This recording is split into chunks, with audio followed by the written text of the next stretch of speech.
The other thing to keep in mind, Nick, is Missouri is already a 6-2 state. Right. And the state is actually 45% Democratic, roughly, maybe a little less, to 55% Republican. So the seats are already skewed to the Republican Party in the state of Missouri. To make it a 7-1 state really sticks out like a sore thumb, and again suggests some sort of legal intervention is possible. And you know, the last election, the presidential election, Representative Cleaver won it by 60% of the vote.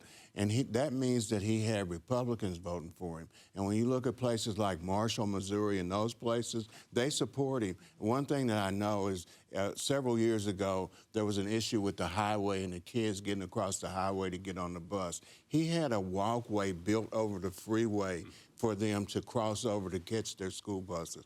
And they've been in love with him ever since then.